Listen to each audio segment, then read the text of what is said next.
September 9th, Saturday, 5:40 Mountain Time, 8:40 Eastern Time, 2017. National Hurricane Center has updated IRMA, and the track is still pretty much the same, except for the forward speed has dropped to 7 miles per hour. That's not good. Yesterday it was around 16, 15 miles per hour. Now it's got twice as much time to strengthen and change its path. Right now the path is still the same. All of the models are still in agreement. But if that thing's moving a lot slower, it could definitely change one way or another. So that's something to think about. But that forward speed is a very important number. Right now it's still a Category 3, 120 mile an hour winds. The pressure is slowly falling. I will say that. So the storm is strengthening very slowly. When this storm was a Category 5, possibly even a 4 when it went by the Bahamas, a strange phenomenon occurred. They got it on video. These guys were walking out on the ocean because they could see dry ground for miles. Apparently, as Irma went by this particular part of the Bahamas called Long Island, pulled the water away from the island. People were shocked. They were out here walking on the sand. Granted, it's pretty shallow, but that's a lot of weight. You know how much weight that is? And it's headed right for the Keys that look very similar. So that same phenomenon is probably going to occur sometime tonight near the Keys. Look for the water to just disappear. I did read where the water is slowly coming back to that area. That is very eerie for the water to just vanish like that. Storm surge, hurricane warning for the entire peninsula of Florida. It's going to turn into a water world. Looking for anywhere between 10 and 20 inches of rain. Expect more than that now, that it's slowed down to 7 miles per hour. That is absolutely insane. So it's got, like I said, a lot more time to strengthen and drop more rain. Florida is unique. Its terrain is very porous, it's sandy, and there are a lot of aquifers underneath the peninsula of Florida. However, the aquifers are pretty full right now because of the exceptional rains that they've had this year. So I think the drought that they had was pretty much squelched with the rains that were dumped over the peninsula back a few months ago. The aquifers are probably in pretty good shape. Okeechobee, when I lived in Florida back in 2000, 2004, Okeechobee was bigger. So some people have asked about Okeechobee. If it fills too rapidly, yeah, it could compromise the system, but I don't think it will. It could, trust me, it could if it fills too fast. And with this thing slowing down to 7 miles an hour, yeah, the odds of that breaching just went up. Absolutely. Tampa. Someone asked me, they're in the Tampa area. I would keep an eye on this storm because it's slowed down. So a lot can change.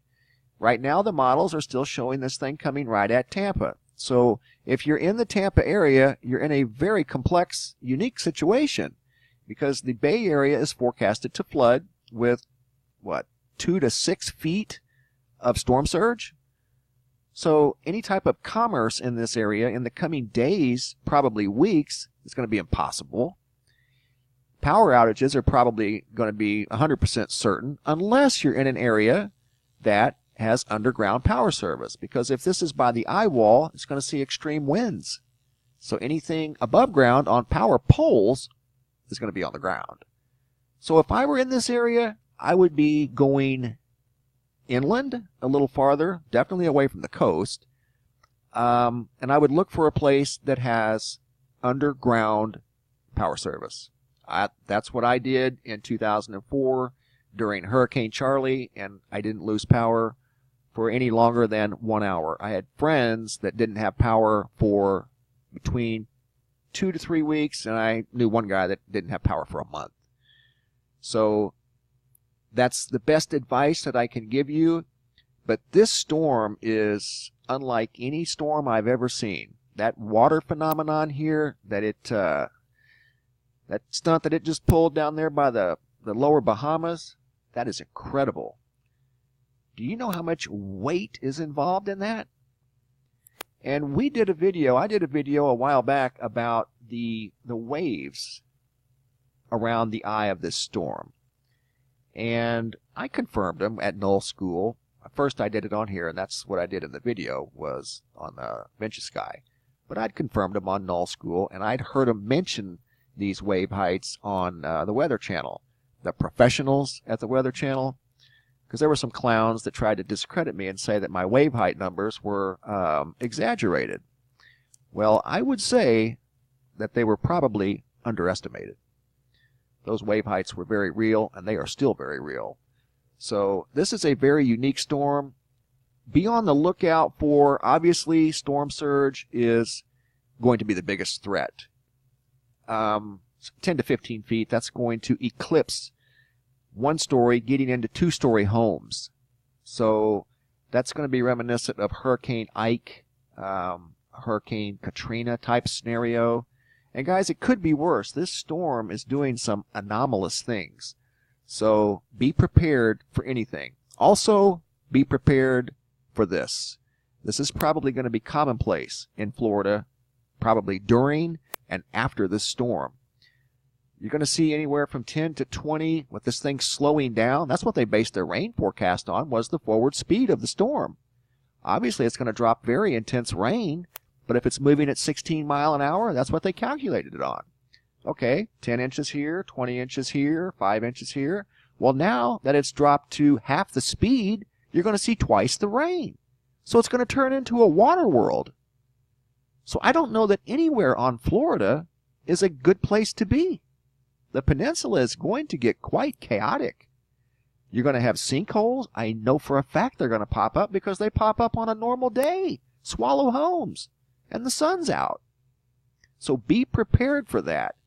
You're probably going to see this type of scenario in a lot of places.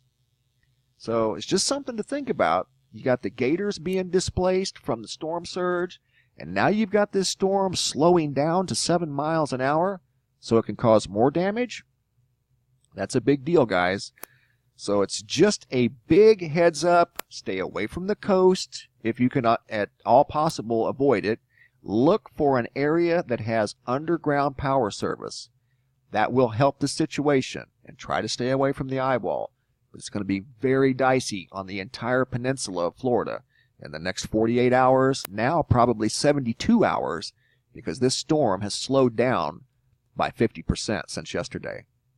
Thanks for watching, guys, and be safe out there.